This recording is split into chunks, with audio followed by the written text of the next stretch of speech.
Olá, Tulio. Bom dia, tudo bom? Faz tempo. Ótimo, é? Gostaria de dar um abraço, mas não posso. Esse cachorro? Esse cachorro da minha mãe. Se chama Chester Darling. É?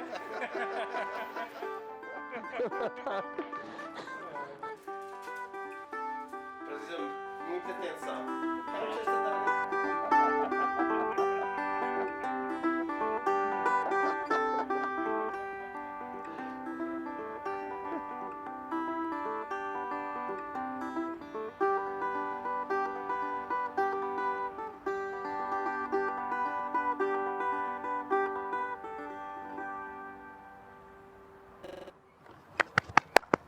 Thank you. That was written in lockdown, and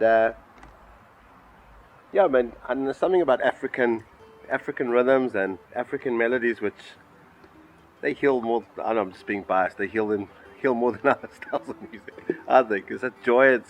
That joy in the music, and people need that. People have been so depressed for so long, you know, especially the last year, and when you get some African rhythms and African kind of harmonies, people come alive like spring, you know, they really do.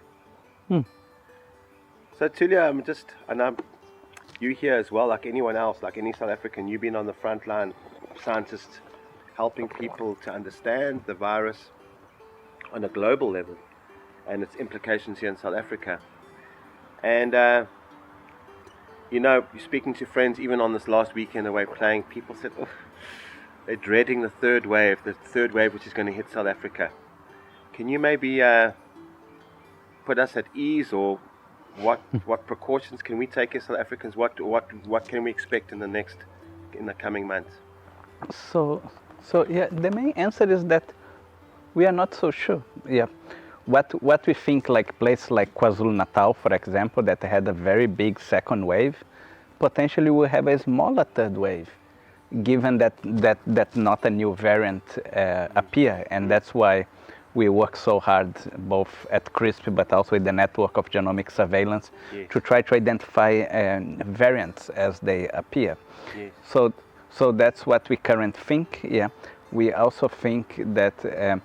A lot of the neutralization of the previous variant may protect a little bit the third wave, and that's why it's so important to increase the vaccination. So, for example, this week I went to the St. Augustine, to see one of the vaccination sites, and they have vaccinated around 2,000 people in one day.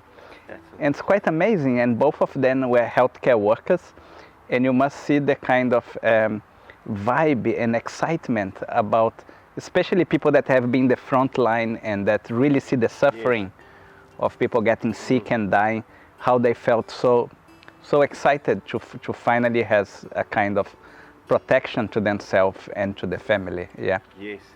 Yeah. One important thing is that the vaccine is optional. South Africa do respect human rights, but that's why we think that's important to highlight the benefits, not only for the individual, but for the society as a whole, Because even that we did relatively well on the scientific front against COVID, honestly, I had enough of that virus. I just want to go back to my normal life. So last weekend, we worked the whole weekend, like a few days ago, to identify the variant that was discovered in India, here in Durban, And can you imagine how this variant would arrive in Durban?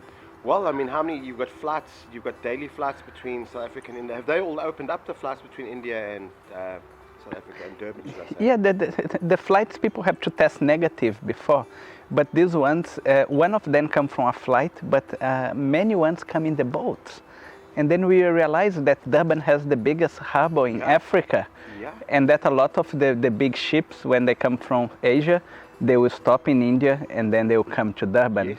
And that was very important discovery, because now we can strengthening the both testing and isolation as people arrive in on the boats, especially on boats, you know. Exactly. Yes. Can you maybe explain the vaccine or why people should get it?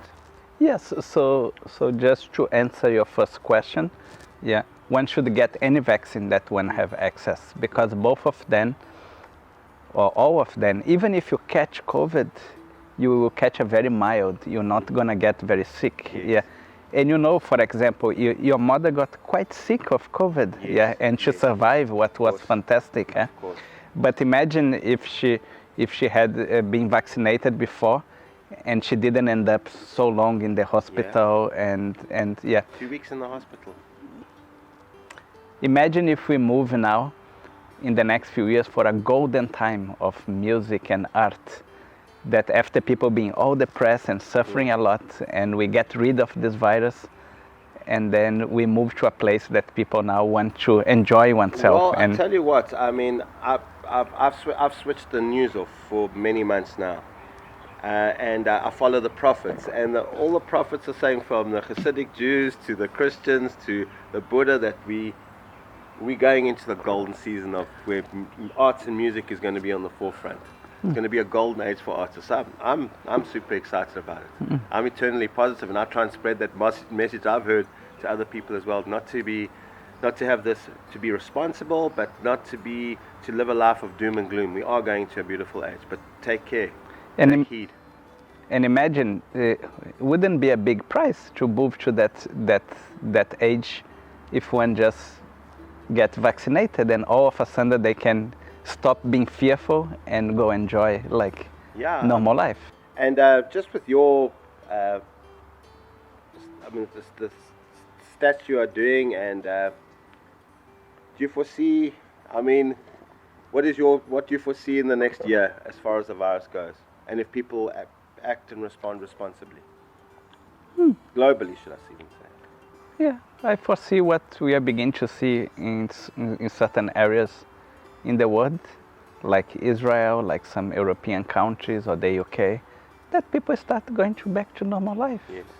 And that I really have hope that we can beat this virus. Yeah. Yes. And I think that we, especially in South Africa, I think that we have done relatively well on the response. So now it's just strengthening.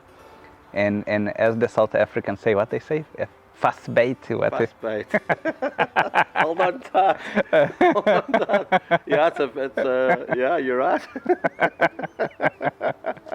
Hang in there, brother. Hang in there. Let's control.